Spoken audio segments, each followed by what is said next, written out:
Hello and welcome to Under the Radar, the series where I take a look at underrated and overlooked movies and explain why you should give them a second chance. Today, we'll be looking at a brilliant black comedy that goes by the name of In Bruges. In Bruges is the directorial debut of Martin McDonagh and was released in April 2008 to widespread critical acclaim. The movie stars Colin Farrell, Brendan Gleeson, Ralph Fiennes, Clemence Posey and Jordan Prentice. It had an estimated budget of $15 million and was distributed by Universal Pictures. The movie follows two hitmen named Ray and Ken who are told by their boss Harry to lay low in the Belgian town of Bruges after a job they did went terribly wrong. Ken, played by Brendan Gleeson, attempts to make the most out of the situation and treats their stay in Bruges as a vacation of some sorts. Ray, played by Colin Farrell, couldn't care less and is genuinely bored shitless by the place. However, once Harry's orders finally come through, things get a little complicated between the two hitmen.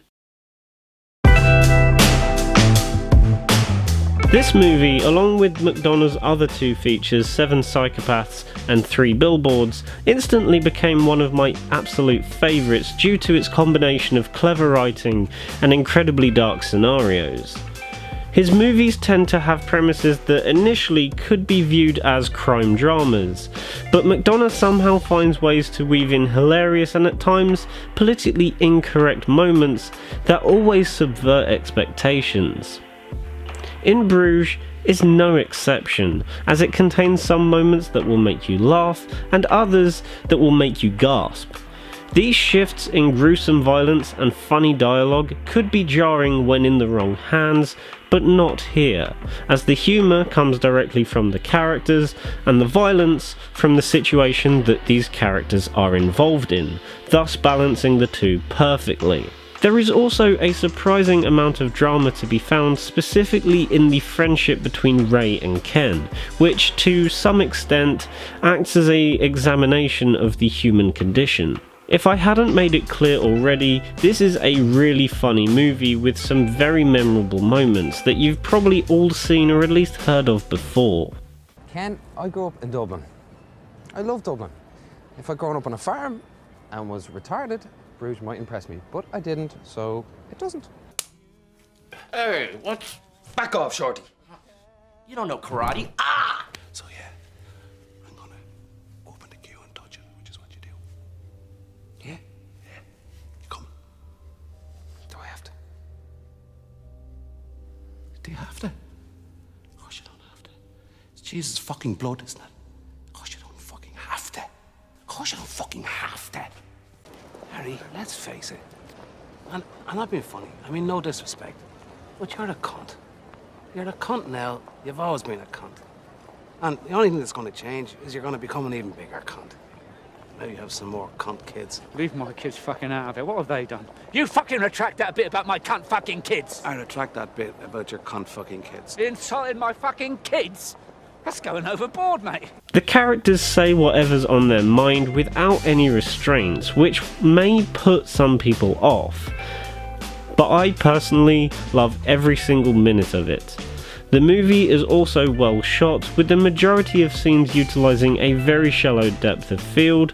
Carter Burwell's score is very nice on the ears, and the performances across the board are great, with the standouts being Colin Farrell as the fed-up hitman Ray, and Ralph Fiennes as their boss Harry, who is very angry and very, very cockney.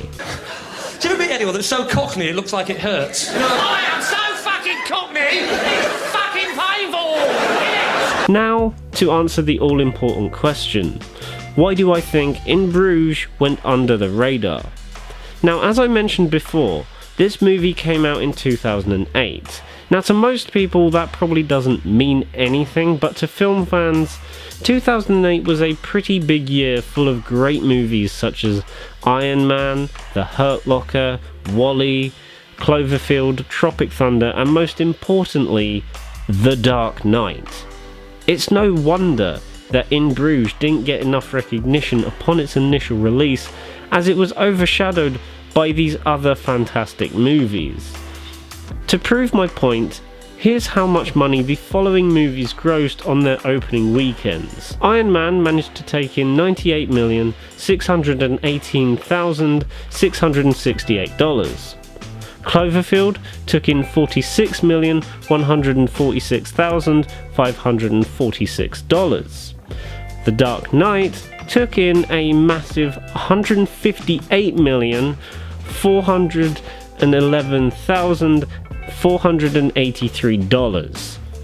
Yeah, that's a lot of fucking money. Whereas In Bruges only took in $457,227. It did gradually end up reaching $7 million at the box office, but still, that's nothing compared to the likes of Iron Man and The Dark Knight, which is a real shame because not enough people saw this movie when it initially came out, which is a shame.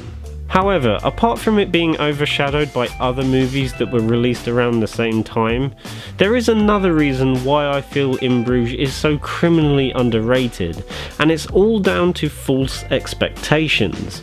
You need to go into In Bruges with an open mind. Yes, it has really funny moments, but it also has bits of well executed drama as well. Don't go into this movie expecting a straight up comedy or a full on drama. Just know that it tackles both equally. If you're looking for something that feels and acts more like a traditional comedy, then you may prefer Seven Psychopaths. That being said, if you want something with more of an emphasis on drama, then check out Three Billboards Outside Ebbing, Missouri. In the end, just think of In Bruges as a mixture of what makes McDonagh's other two movies work so well.